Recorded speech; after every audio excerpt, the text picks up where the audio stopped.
Fils et du Saint-Esprit. Amen. La grâce de Jésus notre Seigneur, l'amour de Dieu le Père et la communion de l'Esprit Saint soient toujours avec vous. Et avec votre esprit. Chers frères et sœurs, préparons-nous à la célébration de l'Eucharistie en reconnaissant que nous sommes des pécheurs.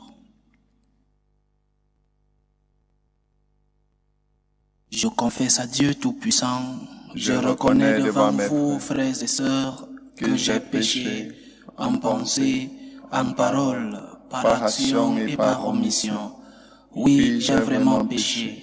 C'est pourquoi je supplie la bienheureuse Vierge Marie, les anges et tous les saints, et vous aussi, frères et sœurs, de prier pour moi le Seigneur notre Dieu.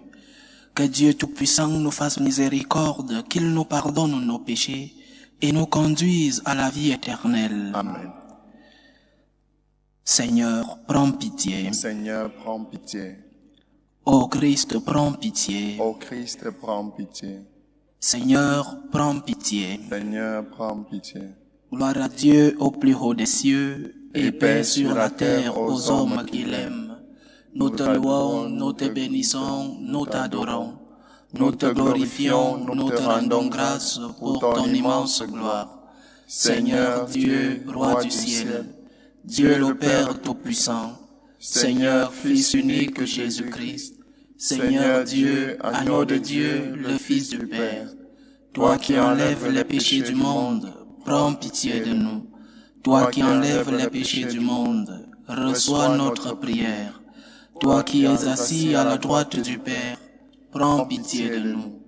Car toi seul est saint, toi seul est Seigneur, toi seul est le Très-Haut Jésus-Christ, avec le Saint-Esprit, dans la gloire de Dieu le Père. Amen. Prions le Seigneur. Dieu qui donne la preuve suprême de ta puissance, lorsque tu patientes et prends pitié sans te lasser, accorde-nous ta grâce. En nous attendant vers les biens que tu promets, nous parviendrons au bonheur du ciel. Par Jésus-Christ, ton Fils, notre Seigneur, qui vit et règne avec toi dans l'unité du Saint-Esprit, Dieu, pour les siècles des siècles. Amen. Amen. Lecture du livre du prophète Ézéchiel. Ainsi parle le Seigneur. Vous dites, la conduite du Seigneur n'est pas la bonne. Écoutez donc, fils d'Israël. Est-ce ma conduite qui n'est pas la bonne? N'est-ce pas plutôt la vôtre? Si le juste se détourne de sa justice, comment le mal, et meurt dans cet état, c'est à cause de son mal qu'il mourra. Si le méchant se détourne de sa méchanceté pour pratiquer le droit et la justice, il sauvera sa vie. Il a ouvert les yeux et s'est détourné de ses crimes. C'est certain, il vivra, il ne mourra pas. Parole du Seigneur. Nous rendons grâce à Dieu. Rappelle-toi, Seigneur, ta tendresse. Rappelle-toi, Seigneur, ta tendresse. Seigneur, enseigne-moi tes voies, fais-moi connaître ta route. Dirige-moi par ta vérité, enseigne-moi, car tu es le Dieu qui me sauve. Rappelle-moi, Seigneur, ta tendresse. Rappelle-toi, Seigneur, ta tendresse, ton amour qui est de toujours. Oublie les révoltes, les péchés de ma jeunesse. Dans ton amour, ne m'oublie pas. Rappelle-toi, Seigneur, de ta tendresse. Il est droit, il est bon le Seigneur, lui qui montre aux pécheurs le chemin. Sa justice dirige les humbles, il enseigne aux humbles son chemin. Rappelle-toi, Seigneur, de ta tendresse.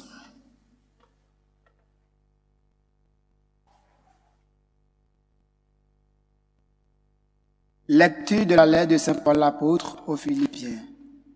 Frères, s'il est vrai que dans le Christ, on se réconforte les uns les autres, si l'on encourage avec amour, si l'on est communion dans l'esprit, si l'on de la tendresse et de la compassion, alors, pour que ma joie soit complète, ayez les mêmes dispositions, le même amour, les mêmes sentiments, recherchez l'unité. Ne soyez jamais intrigants ni vaniteux, mais ayez assez d'humilité pour estimer les uns supérieurs à vous-même, que chacun de vous ne soit pas préoccupé de ses propres intérêts. Pensez aussi à ceux des autres. Ayez en vous les dispositions qui sont dans le Christ Jésus. Ayez la condition de Dieu. Il ne retient pas jalousement le rang qu'il égalait à Dieu. Mais il s'est anéanti, prenant la condition de serviteur, devenant semblable aux hommes. Reconnu homme à son aspect, il s'est abaissé, devenant obéissant jusqu'à la mort, et la mort de la croix. C'est pourquoi Dieu l'a exalté. Il a doté du nom qui est au-dessus de tout nom, afin qu'au nom de Jésus, tout genou fléchit au ciel, sur terre et aux enfers, et que toute langue proclame Jésus est Seigneur, à la gloire de Dieu le Père. Parole du Seigneur. Nous rendons grâce à Dieu. Alléluia, alléluia. Alléluia, alléluia. Mes brebis écoutent ma voix, dit le Seigneur. Moi, je les connais et elles me suivent. Alléluia, alléluia.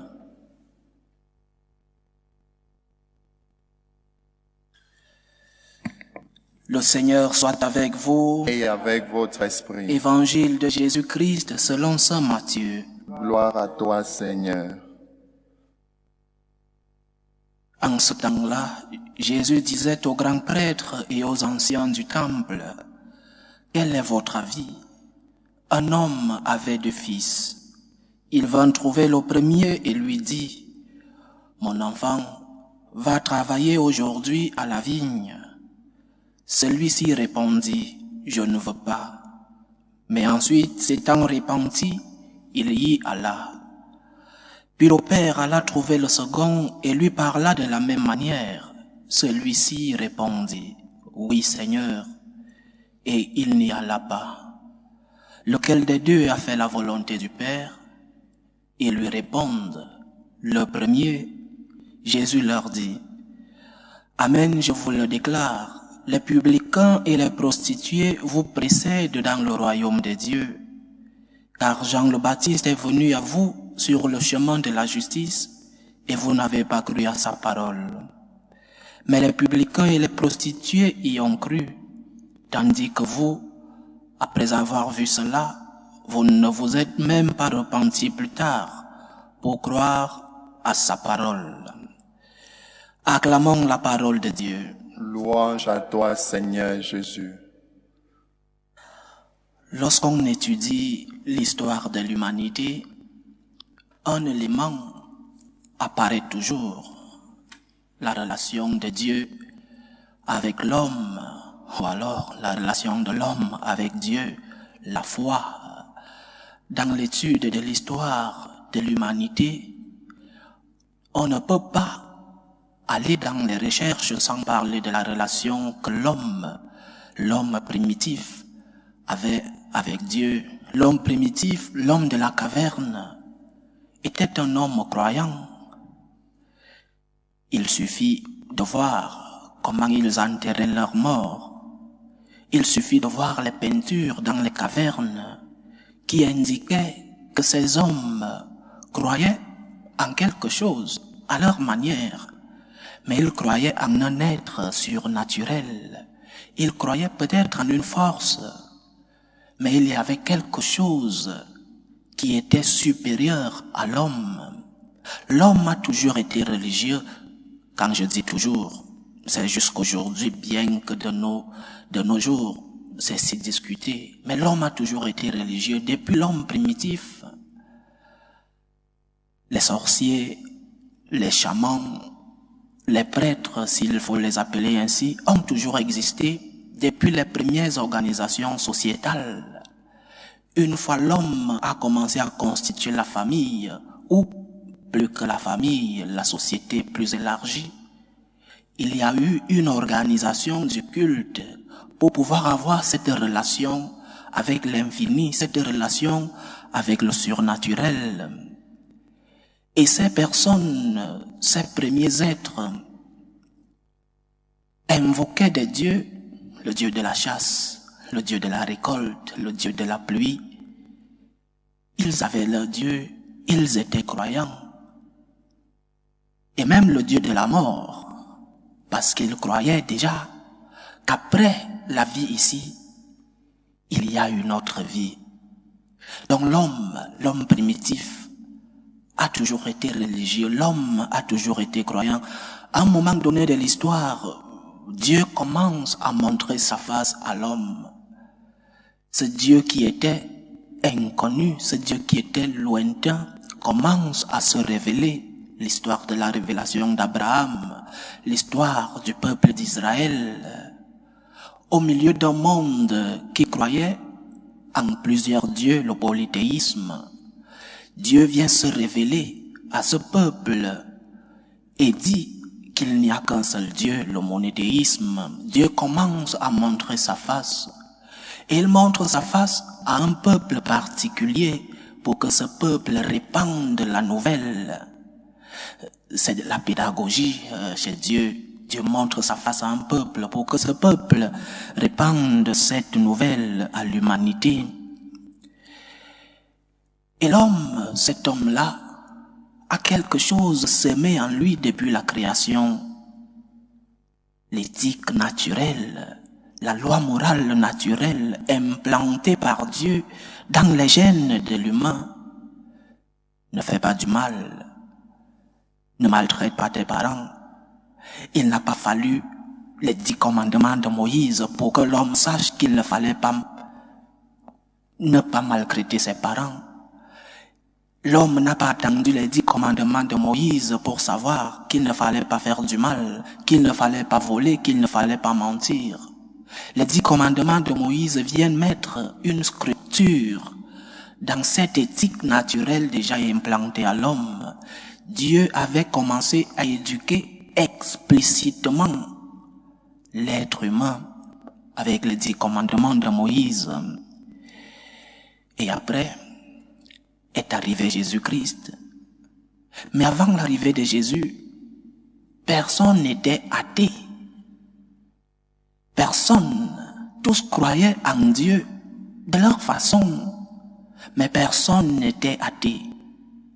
Personne n'aurait pu penser profaner le temple des Zéus ou profaner le temple des déesses vestales à Rome. Personne ne pouvait imaginer profaner un lieu sacré, un lieu de culte. Ça, c'est l'homme d'aujourd'hui. C'est l'homme d'aujourd'hui qui est en guerre contre son Dieu. C'est l'homme d'aujourd'hui qui, parce qu'il ne croit pas, ou alors parce qu'il pense ne pas croire, est contre celui-là qui croit. L'homme d'aujourd'hui veut imposer sa non-croyance à ceux qui croient. L'homme d'aujourd'hui qui a tourné le dos à Dieu revient vers Dieu pour l'éloigner de ceux-là qui veulent suivre ce chemin. C'est l'homme d'aujourd'hui.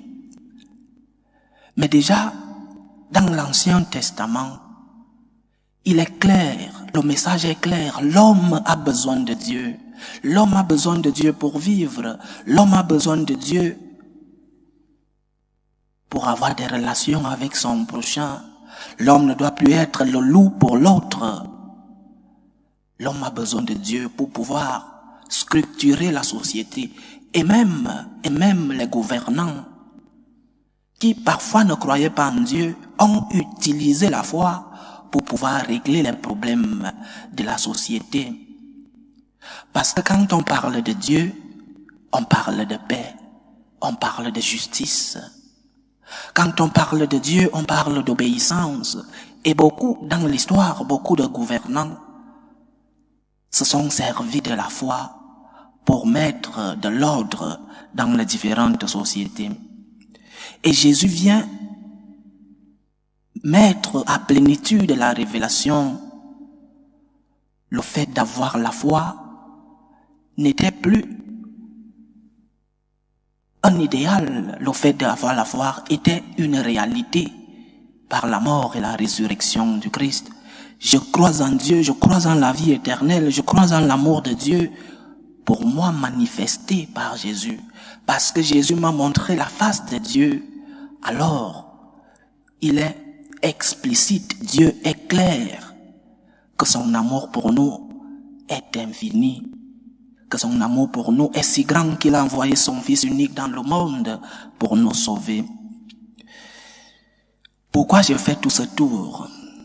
Pourquoi je fais cette petite histoire des religions ou alors l'histoire de l'humanité? Parce qu'aujourd'hui nous vivons dans une société où l'homme s'est éloigné de Dieu, où l'homme dit ne pas croire. Parce que nous vivons aujourd'hui dans une société où l'homme ne veut plus d'une voix extérieure à lui, d'une voix qui lui dit ce qui est bien et ce qui est mauvais. Moi, je décide sur ce qui est bien. Je suis mon seul guide. Et une voix extérieure, que ce soit celle de l'État ou celle de Dieu, ce Dieu, personne extérieure à moi ne peut me dire comment me conduire. La morale, l'éthique qui était naturelle, implantée en nous, est rejetée. La morale révélée par le Christ depuis l'Ancien Testament et le Nouveau Testament est rejetée. L'homme aujourd'hui choisit ce qui est bien pour lui et ce qui est mauvais. Si l'homme primitif était religieux, l'homme d'aujourd'hui a tué Dieu. Un philosophe a déclaré: Dieu est mort, Dieu est mort. Une société comme celle-ci a ses résultats. Et les résultats que nous expérimentons dans notre société. Une société comme celle-ci a des résultats dans nos familles et en nous-mêmes. Une société qui ne croit pas en Dieu, une société qui n'a pas la peur de Dieu. Nous voyons tous les résultats dans le monde. Nous voyons les tensions, les guerres. Nous voyons la violence. Violence dans nos familles, violence dans nos collèges où nos enfants vont étudier.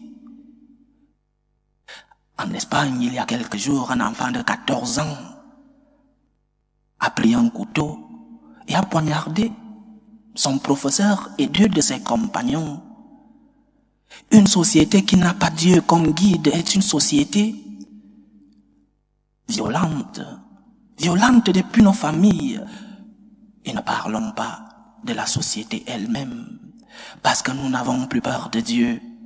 Parce que nous ne parlons plus de Dieu à nos enfants. Parce que nous-mêmes, nous nous sommes éloignés de Dieu.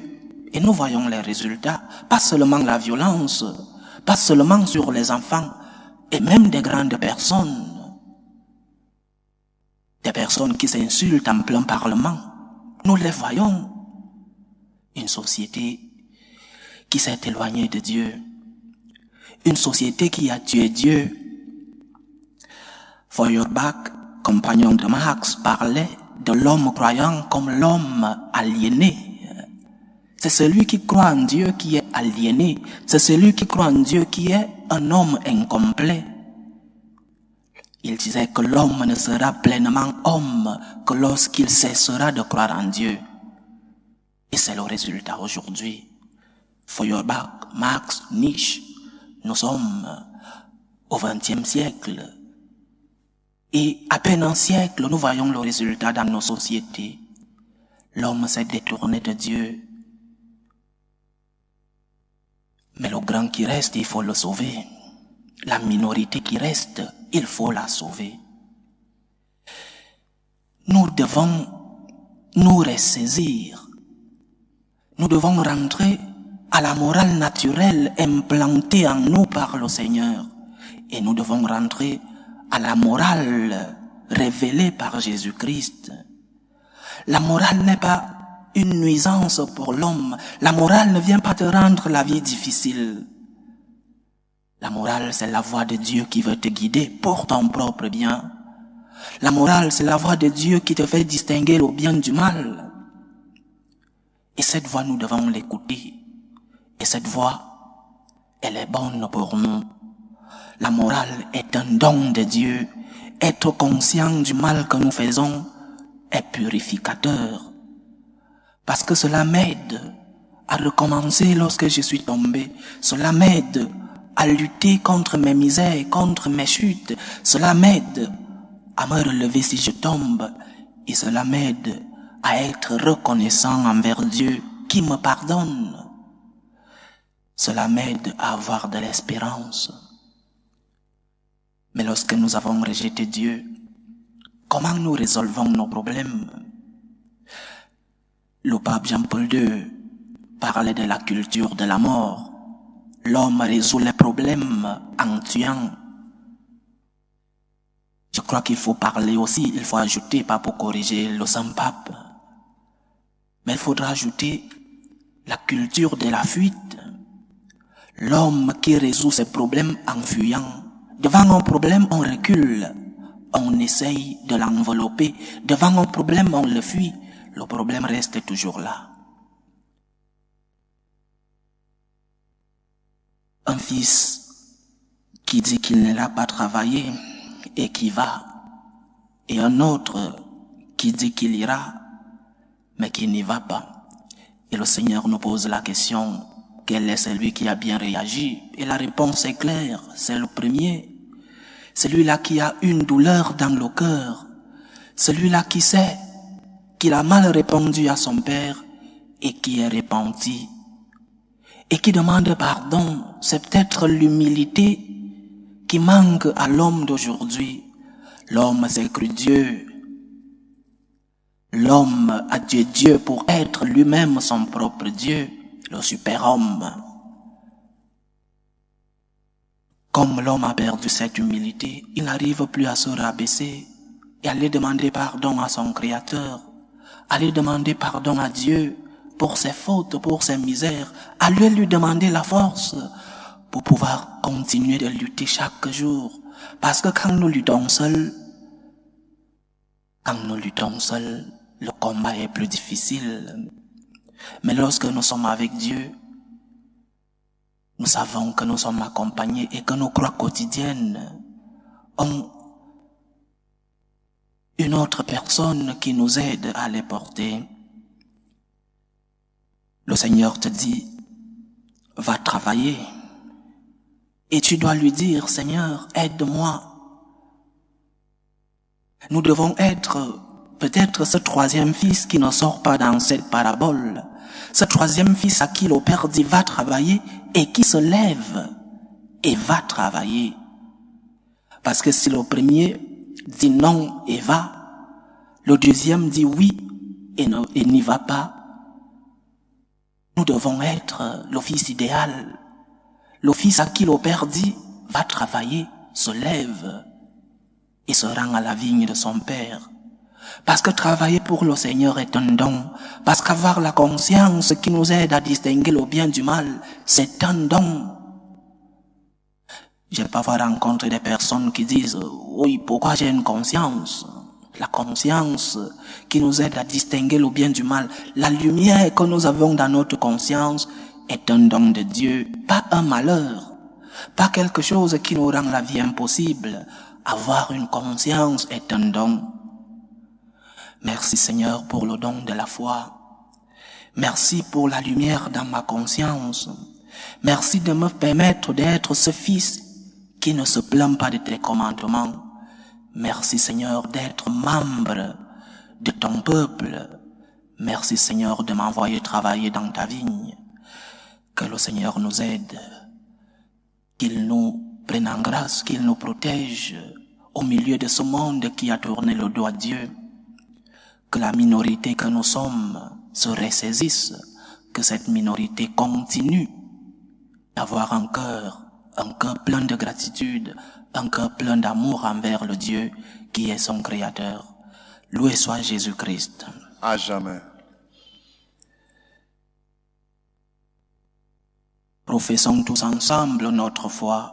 Je crois en Dieu le Père Tout-Puissant, Créateur du ciel et de la terre, et en Jésus-Christ, son Fils unique, notre Seigneur, qui a été conçu du Saint-Esprit, est né de la Vierge Marie, a souffert sous Ponce Pilate, a été crucifié, est mort, a été enseveli, est descendu aux enfers. le troisième jour, est ressuscité des morts, est monté aux cieux, est assis à la droite de Dieu le Père Tout-Puissant, d'où il viendra juger les vivants et les morts. Je crois en l'Esprit Saint, à la Sainte Église catholique, à la communion des saints, à la rémission des péchés, à la résurrection de la chair et à la vie éternelle. Amen. Faisons monter nos humbles supplications vers Dieu le Père Tout-Puissant. Il veut que tous les hommes soient sauvés et parviennent à la connaissance de la vérité. Prions pour la Sainte Église, pour le pape, pour les évêques et les prêtres, pour qu'ils puissent transmettre fidèlement le message reçu de notre Seigneur. Prions le Seigneur. Seigneur, écoute et prends pitié. Prions le Seigneur pour la paix dans le monde, pour la paix dans nos familles, pour qu'il vienne apaiser nos cœurs, pour qu'il vienne, lui qui est le Dieu de la paix, à mettre la paix entre les hommes, entre les membres des familles, pour que finisse tout germe de violence, toute tension et les guerres entre les peuples. Prions le Seigneur. Seigneur, écoute et prends pitié. Prions le Seigneur pour les vocations dans la vie consacrée et dans la vie sacerdotale, pour que lui qui est le maître de la moisson envoie des ouvriers dans sa vigne. Prions le Seigneur. Seigneur, écoute et prends pitié. Prions pour tous ceux qui vivent des moments de détresse, surtout pour les malades de nos familles, les malades physiques, mais aussi toutes ces personnes qui souffrent dans l'âme, qui souffrent dans leur esprit, pour que le Dieu, qui est le Dieu de la santé, soit leur réconfort. Prions le Seigneur. Seigneur, écoute et prends pitié. Présentons au Seigneur les supplications de toutes ces personnes qui nous demandent des prières.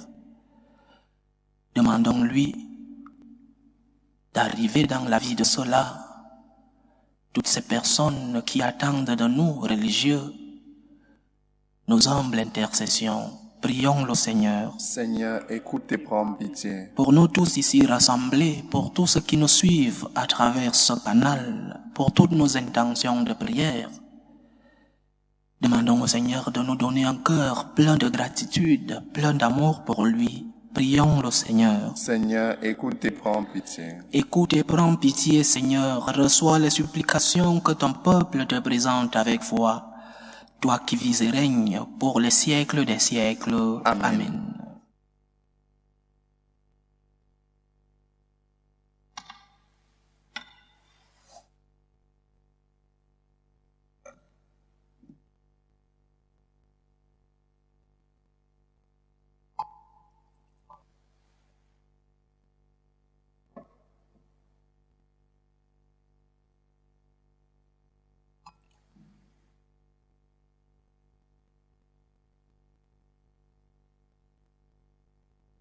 Tu es béni, Seigneur, Dieu de l'univers. Nous avons reçu de ta bonté le pain que nous te présentons, fruit de la terre et du travail des hommes. Il deviendra pour nous le pain de la vie. Béni soit Dieu maintenant et toujours. Tu es béni, Seigneur, Dieu de l'univers. Nous avons reçu de ta bonté le vin que nous te présentons, fruit de la vigne et du travail des hommes. Il deviendra pour nous le vin du royaume éternel. Béni soit Dieu maintenant et toujours.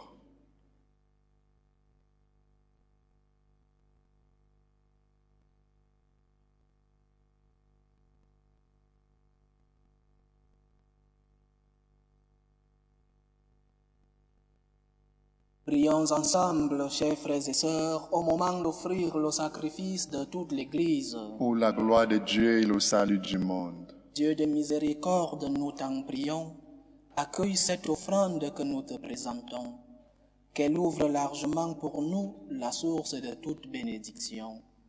Par Jésus-Christ, ton Fils, notre Seigneur, qui vit et règne avec toi dans l'unité du Saint-Esprit, Dieu, pour les siècles des siècles. Amen. Le Seigneur soit avec vous. Et avec votre esprit. Élevons notre cœur. Nous le tournons vers le Seigneur. Rendons grâce au Seigneur notre Dieu. Cela est juste et bon. Vraiment, il est juste et bon pour ta gloire et notre salut, de t'offrir notre action de grâce toujours et en tout lieu. Seigneur, Père très saint, Dieu éternel et tout-puissant, Dans ta miséricorde, tu as tellement aimé le monde que tu nous as envoyé le Rédempteur. Tu l'as voulu à notre ressemblance, en toutes choses à l'exception du péché, afin d'aimer en nous ce que tu aimais en lui. Des dons que nous avions perdus par la désobéissance du péché, nous les retrouvons par l'obéissance de ton Fils.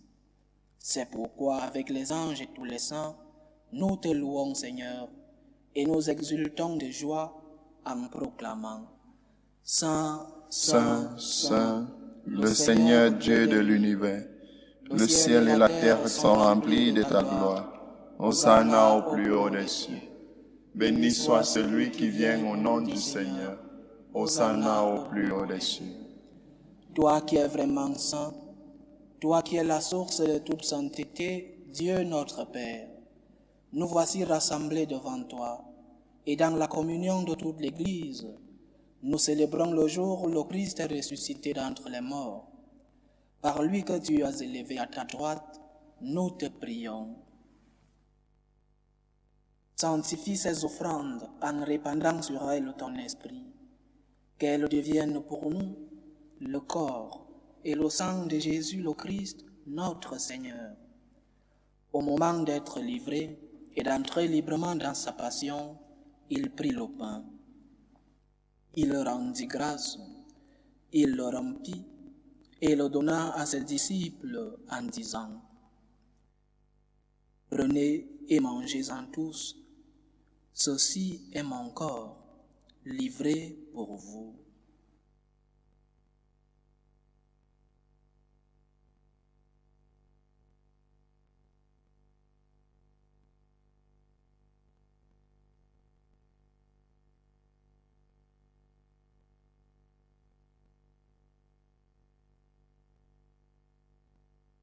De même, après le repas, il prit la coupe. De nouveau, il rendit grâce et la donna à ses disciples en disant: Prenez et buvez-en tous, car ceci est la coupe de mon sang, le sang de l'alliance nouvelle et éternelle, qui sera versé pour vous et pour la multitude en rémission des péchés. Vous ferez cela en mémoire de moi.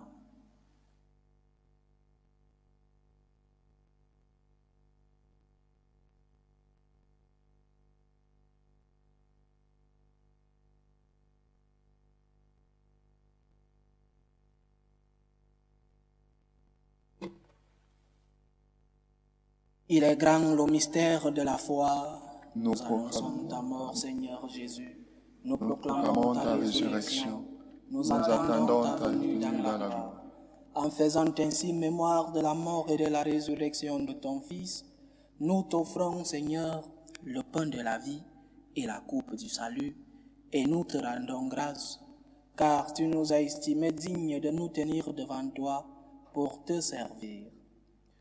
Humblement, nous te demandons qu'en n'ayant part au corps et au sang du Christ, nous soyons rassemblés par l'Esprit Saint en un seul corps. Souviens-toi, Seigneur, de ton Église répandue à travers le monde.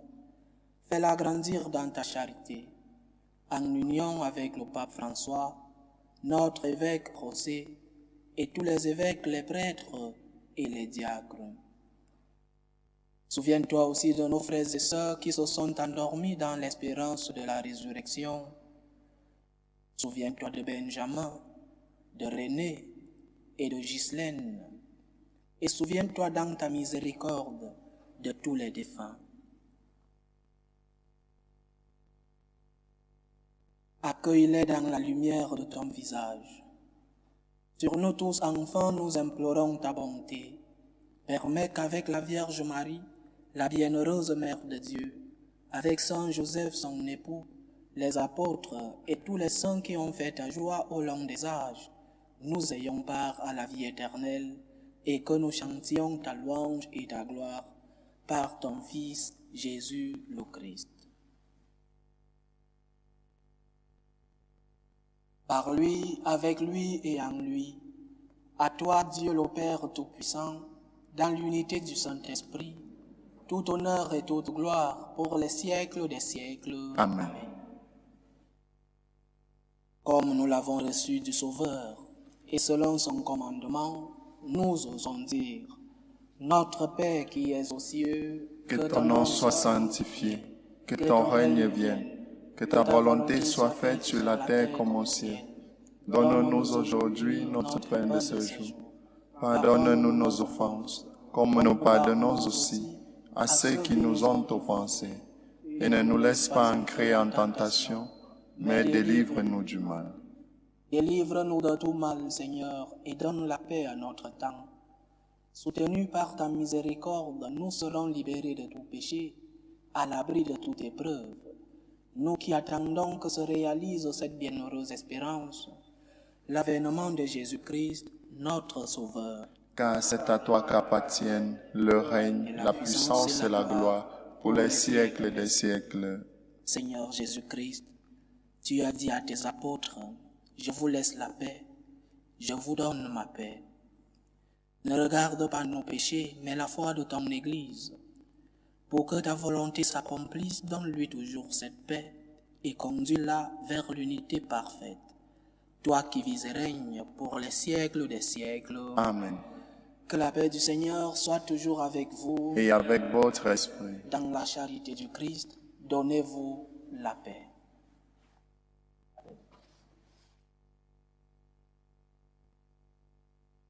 Agneau de Dieu, qui enlève les péchés du monde, prends pitié de nous. Agneau de Dieu, qui enlève les péchés du monde, prends pitié de nous. Agneau de Dieu, qui enlève les péchés du monde, donne-nous la paix.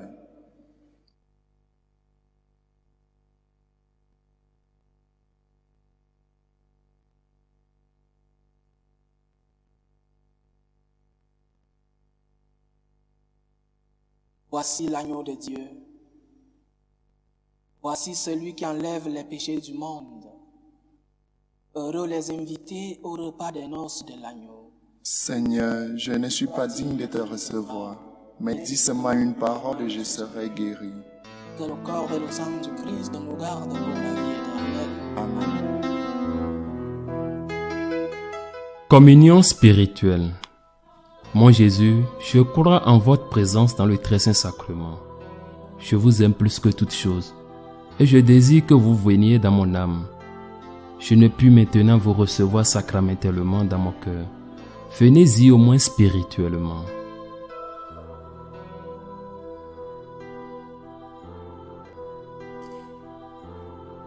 Je vous embrasse comme si vous étiez déjà venu, et je m'unis à vous tout entier. Ne permettez pas que j'aie jamais le malheur de me séparer de vous. Amen.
Achevons notre prière.